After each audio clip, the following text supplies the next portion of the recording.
isang kalahati. Kung sakali tatlo, dito na. Kasi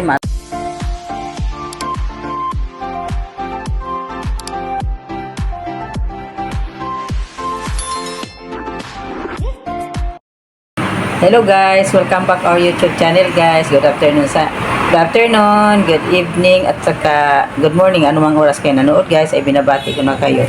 Ngayon guys, ang gagawin ko ay magsaing ako ng bigas. Pakita ko sa inyo guys kung paano magsaing ng bigas.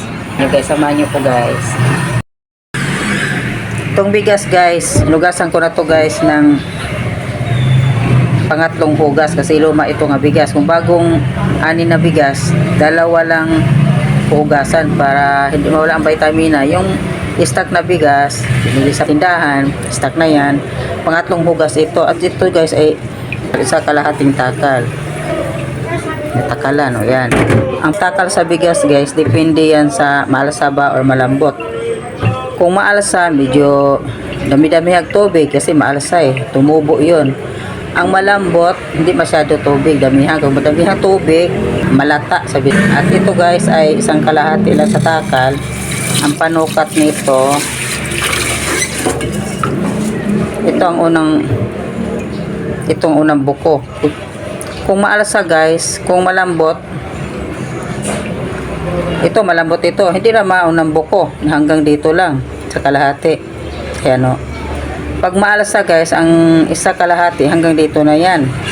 Ang sukat kasi maalsa tumubo yan. Pag hindi mo damihan ng tubig, hilaw. Hilaw ang kanin, patigas. Ito, yan guys, nakita to. Ayan, kalahati lang, Yan panukat, yung kalumaan na panukat sa bigas. Kasi karamihan ngayon gumagamit ng panakal o magpanakal sa bigas. Ilan ang bigas nga sa saing, yan na itatakal. Sobrahan din kung maalasa. Ayan guys. Pangatlo, ang sukat pangatlo, kalahati lang. Di lang mo abot sa hugis. Yan lang Yan lang. Kasi rice cooker itong lutuan ko guys. Kahit anong lutuan, kaldero man rice cooker, ang panukat, ganun pa rin. Pag maalasa, ulitin ko, isang kalahati na bigas na sukat, hanggang dito na. Isang kalahati. Kung sakali tatlo, dito na. Kasi maalsa. Pag hindi maalsa, ang tatlo dito. Isang kalahati dito. Parang nag-a-adjust ng kalahati din. Guys. Ito ang rice cooker lutuan guys. Dito sa loob. Sa rice cooker magluto guys. Kasi wala kaming naubasan kami ng laman ng gas. Hindi pa kami bumili. Ito muna.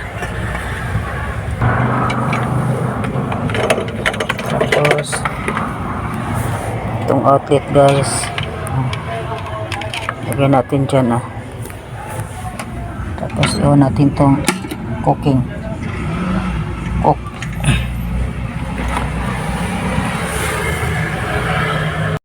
At itong 5 piraso na okra guys, nugasan ko na ito, tinanggalan ko na ng dulo. Ilagay natin ito sa guys. Sinaing natin na kanin. Ayan, kumulo na. Habang ganyan guys, patong natin to guys. Ayan. Patong natin yan. Para di na magastog kurente guys. Kasi isa lang pa na ng ibang magasto ng kuryente. Diyan na paraan, lagyan natin yan. Takpan. Balikan natin kasi maluluto na. Hindi pa rin kakaano lang na sa kanin. Tignan natin guys kung luto na bang okra pinatong natin sa kanin. Ayan, luto na guys. Yan lang guys ang pagluto ng okra guys. Hindi na kailangan palabutin pa sa ipakuluan. Mabango guys.